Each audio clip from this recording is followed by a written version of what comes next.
Sorry about that. I should have started before I bent down to get the weights. Hey, a question came up this week, or maybe it was late last week. I can't remember. My days are starting to run together a little bit. It was concerning bicep, doing bicep curls and feeling like a popping sensation in the elbow.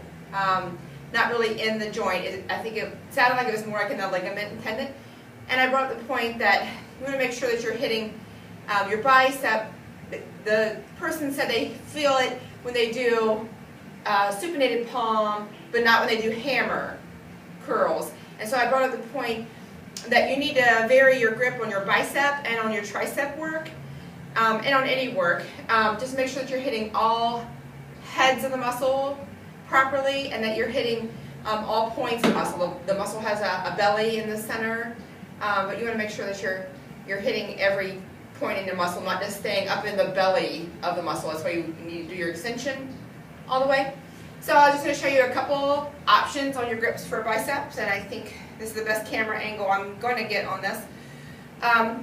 One of them is your standard. I always tell people keep your elbows tucked in like they're fixed to your rib cage or in your pockets. And it's your traditional bicep curl. Make sure you extend all the way.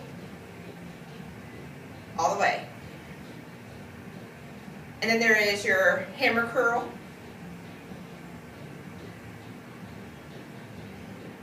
And then rotate your arms out to the side. Bring them up towards your shoulder.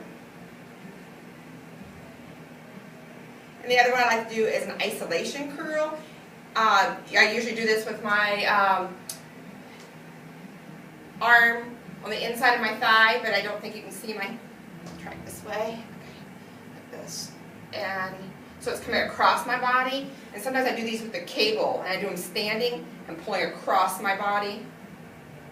Make sure you don't swing your arm like I just did on that first one. Ooh, get a little extra workout here. I'll use the other arm now.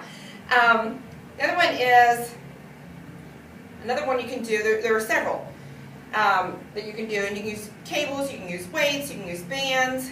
Another one is bring it up, supinated, rotated, and take it down. Bring it up, supinated, rotated, and take it down. Okay?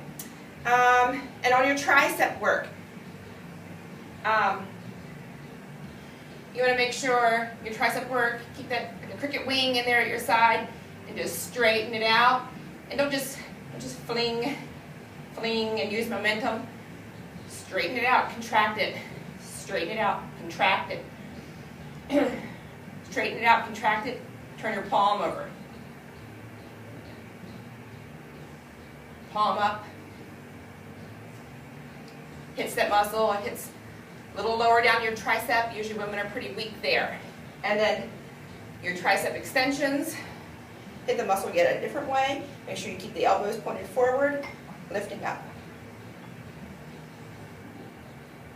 I like to do a kettlebell with these because the handle is easier to grip than holding two dumbbells.